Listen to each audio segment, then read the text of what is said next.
At last you get a walking video from me. I biked home, but now I'm headed out again, and I'm walking because the weather is so freaking gorgeous that I don't even want to go faster. It's so beautiful. It's 75 out, and it's amazing. I love it. I woke up this morning, and my apartment, unfortunately, I have to keep the balcony door shut because the smoker's outside. But like, I got out of my apartment, I was like, I'm a little chilly. This is wonderful. This is so nice. Yeah, that's 7-Eleven. We have 7-Eleven. I'm on my way to meet a friend for dinner.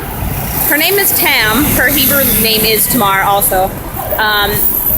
I met her at the Passover Seder at Chabad. And in fact, we haven't spoken since then.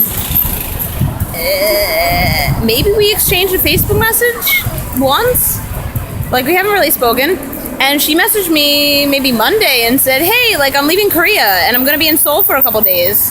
Do you want to get dinner? I was like, sure, why not? It's just funny because her enthusiasm is as though, like, we've met many times and we're really good friends, but in fact, we only met that one night. Guess I must have made a good impression. What has happened? We have hit our 1 year mark. High five to you. I have nearly hit a year on my contract, which means I am soon going to deal with all of the excitement of immigration and everything again, because officially my visa is only for a year. Well, my visa is for 13 months, and ditto my ARC, my Alien Resident Card registration.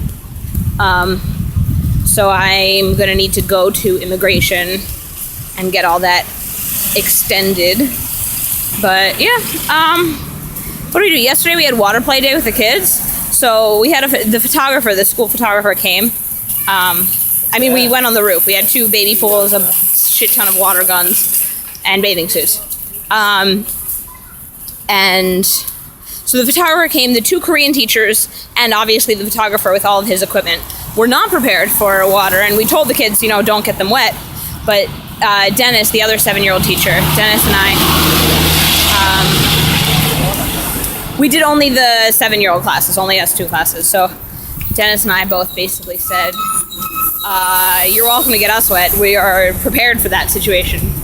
And then we were like, but just so you know, if you get us wet, we can and will get you wet. And in fact, I grabbed the hose and I was just like spraying them. But Tamar teacher, spray in the face, done. They were wearing goggles and I didn't even feel bad. It's really therapeutic to turn the hose on your children, literally. We had another hilarious moment. So that was Thursday. Wednesday was, we had a field trip to Acha-san, to Mount Acha. And there's like this outdoor ed thing. And this is the first time, usually they like give us the activity and we do it on our own with the kids.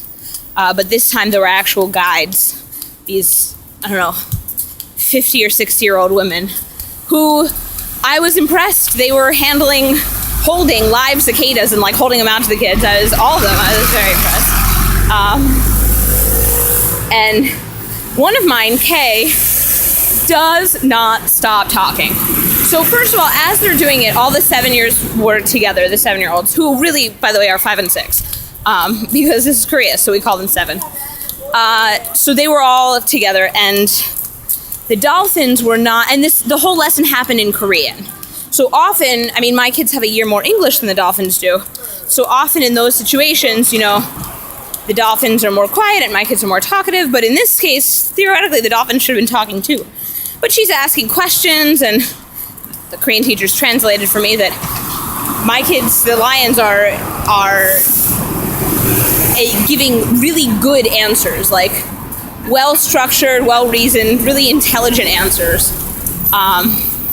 as to why different bugs might this, that, or the other. I don't really know. But one of mine, Kay, doesn't shut up. In English, usually. It does not stop talking. That's him. And I've come used to this. We know how to pause. He knows when I give him a look, it means he needs to bite his tongue for at least the next 30 seconds. And so he's talking up a storm, and some of it is answering her questions, and some of it is he's just telling his own stories or adding comments, and So my co goes up to him and in Korean tells him, like, listen to what she has to say, let 2 other people talk, and then you may raise your hand. Like, breathe, would you? Was the gist of it, but politely and calmly. And our Ajima, our little old lady, said, no, let him talk, it's fine.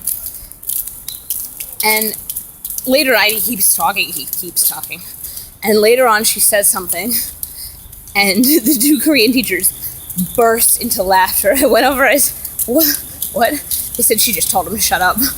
I said, oh, like, to be quiet? And they're like, no, it wasn't be quiet, it was shut up. Like, we wouldn't say this to a child. Which, first of all, was absolutely hysterical. That she was like, you know what, just shut up. But at the same time, the funnier part did not faze him one bit. Had, in fact, 0 impact on the rate or quantity of his talking. None. Yeah. And, yeah. I guess it's good to know that he doesn't only do it to me. Yeah. Today we'll see if I go through this park, if I find children. Sometimes I encounter some of my own. We wrote postcards today to Sam's mom, so that was nice. You can message me for more info on that if you want. And yeah, I guess that's about it. This weekend, if the weather holds out, kid just fell off his bike. If the weather holds out, then I'm going on a bike ride tomorrow. I'm going to go to the Han River, and there's a whole bike trail around there, and I'm going to bike and ride. It's going to be awesome. Physical activity in nice weather. Woohoo! I hope you have fun plans for your weekend. You might have made a video in the last few days. I'll be honest, I didn't watch it. I'll check it out. And we're at 7 minutes now. I'm so sorry. Bye!